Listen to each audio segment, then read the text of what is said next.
It's time for the opening crack, the sideshow to the D&D show we normally do where we taste and rank some beer.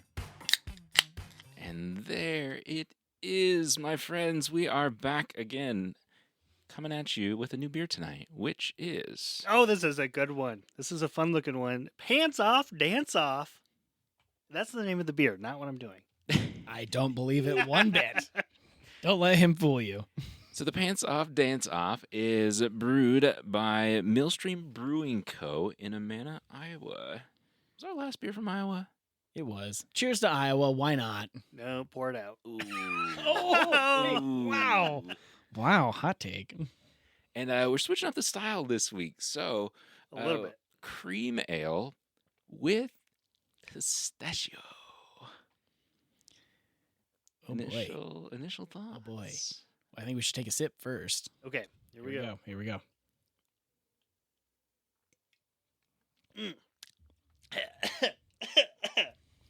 Ooh, it's nutty. For the record, much I'm so. not a fan of cream ales.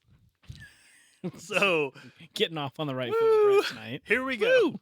Well, this is the last time they let me bring the beer. Oh gosh, initial thoughts. It is very pistachio forward. Like I feel like I've had a lot of flavored beers, like even like at our local beer fest, like the pickle beers this last year weren't like heavy pickle flavor. This is like very heavy pistachio forward. Woo. This is a dessert beer. And you don't have to eat dessert. You just drink this. That's your dessert. It's like that green pudding you had growing up. You see, for me, I went into this thinking like I'm going to buy this beer because it's going to taste like pistachio latte. Like this is a breakfast beer, my friends. Oh. This is that's my That's coffee. an interesting way to think about that. And I actually like the pistachio punch. Okay, All right, that's fair. And it's Brett- light Brett's enough going again. that So you could. while Brett's going in, Phil, do you want to describe the can a little bit? Yeah. So we got a primarily yellow label here with the Pants Off, Dance Off name of the beer here, and we have a nice little stick figure that is dancing down here with pants strewn about the rest of the can. So clearly dancing with their pants off. But I really like the coloration in this can. I think that they did some nice artwork on here. I can see where like it would grab your attention on the shelves. It's not like your typical beer label. The name It's caught me definitely first, different. and then I saw, ooh, pistachio Sure. Yeah. in the cart. I mean, it doesn't really have anything to do with pistachio, but yeah. It will Oh, well. start with P. Oh, there you go. Sure. It counts. Okay, so let's get into describing this beer a little bit. As we look up take a look at the color and the malt. This is a typical cream ale. Comes across, bright colored. Yep. It's your typical beer color. It's not a dark beer. It's not an amber or anything like that. It's just a very light beer. Do you guys have any finding any distinct flavor notes in here? Pistachio. Okay, so you're not wrong. No, there's not a lot of hops. There's not a lot of yeast flavor coming through. It's a lot of the desserty, like cakey almost. It has a very distinct smell. Yes. Oh, yeah. And I think you hit that on the head because it's cakey is a good way to describe it. It's so pistachio-y. It smells like angel food cake, That is true. which you No can wonder I also eat love for it. breakfast. No wonder I love it. This makes a lot of sense. It does have an interesting when you give it a taste, like a initial tang. Brett and I were discussing this a little bit ago. It's like, is it like bitterness that's up front? But I don't think just I like think a it's just that. Tang. It's like Twang. that nutty tang to it. Yeah, like when you Uh, bite into a pistachio. We're just going with it. Okay, I'm like I don't think I taste tang when I eat pistachios. No, but it's that like nutty flavor. Yeah, Sure. You almost feel the nuttiness on your tongue. Yeah. That's what I think it is. I agree. It's the same taste buds. Yeah. Ross is like deep in thought over This here. is Watch fun. out. Yeah. But it has like a trying to get back on the rails here. With that said, the extreme nuttiness up front, it does have a nice clean finish to it, so it does not last very long on your palate. No, it smooths out after that first little like woo. Yeah. For sure. And it's light, it's not heavy. So if you don't like to be punched by hops, you're not going to get that. If you don't Yeah. like a really yeasty beer, you're not going to get any of that. Yeah. I think my favorite part is the clean finish to it, because it's like, even though it catches you off guard with the smell and like the initial taste, it's like it disappears so quick that I'm like, I kind of want another sip. It's And growing you on me. The more see? I sit here, it is growing on me. I Just don't like dessert. You want another you bite. just- you need another cookie, need another piece of cake. Mhm.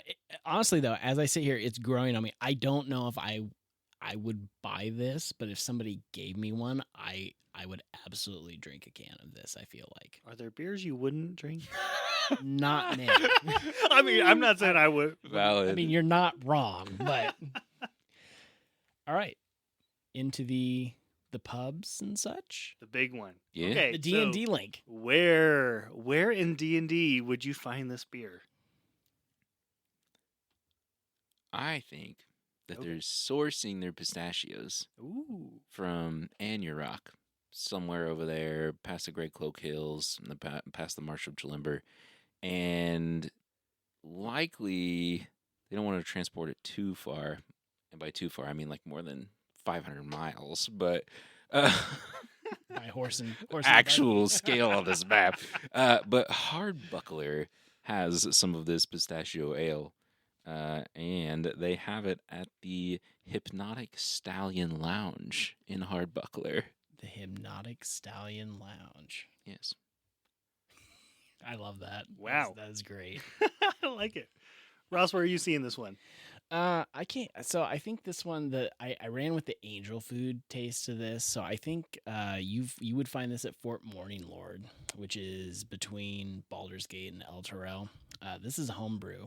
This is Sir Eric Hallwin. Oh, this yes. is what he's brewing in the back room for those Saturday nights when they're not on patrol. And he calls this Angel Eyes because of the cakey nuttiness to it. So I went with something kind of similar. I went with a dessert shop in Neverwinter. So a small little like bistro-y dessert bar in Neverwinter, in the bustling hub of Neverwinter, run by Betty out of that shop, is running this cake shop with a whole bunch of desserts and special treats. And on the side, she just makes this in the back. But the name of her cake shop is Betty's Sweet Spot. And that was brought to you by AI. I had some AI help on that one, but it was too good to pass up. I have questions. Oh, I bet you do. We can't answer those on air. Do you have to ask to find Betty's Sweet Spot? No, she is very upfront and upfront with it. She lets you know. Everybody knows where it's at. That was amazing. Come back for next week. Oh, man. This is why you listen to us, folks. This is amazing. Well, it brings us to our last 2 points here for this episode, and I'm interested on this next point. Yeah, take one more sip just to really Oh, decide where you land on the yay or nay scale. I'll go first. I'm gonna say yay. At first, it's not, like I said, it's not something that I would probably normally get, but the right moment, right time, I would drink this beer. if you like cream ales, sure. For me, no chance in hell am I buying this one. Sorry, this brewery, but it's not for me. If you like cream ales, I think go for it, but I'm passing. If you like pistachios, this is a yay. And for me, it is a yay.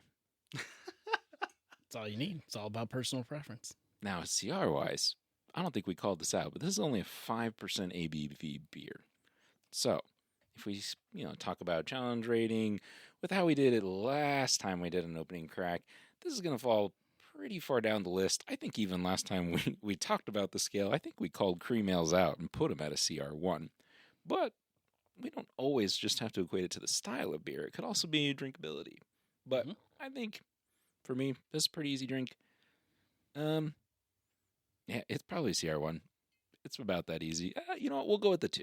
I We'll would make it say a 2. It's not like drinking a lager. I would say like a 4. Like it's got a little bit of a what? at the beginning of it that you kind of got to like prepare for mentally as you go into it. I mean, I do. Sure.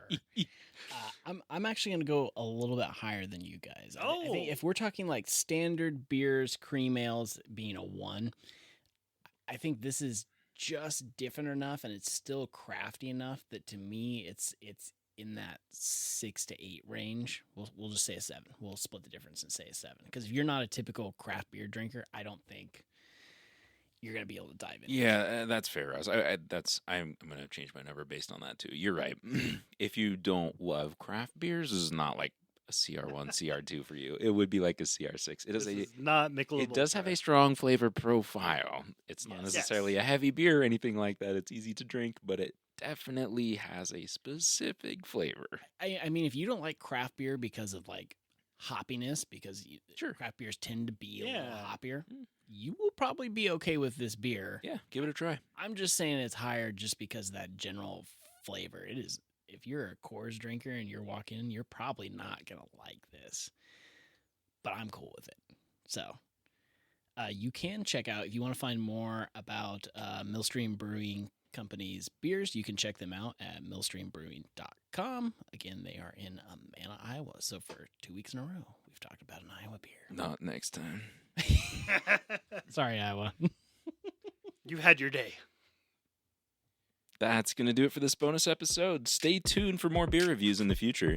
You can check out our regular show, Bards and Barrels, anywhere podcasts can be found. You can also follow us on Facebook and Instagram at Bards and Barrels. Until next time, may your dice be hot and your beer be cold.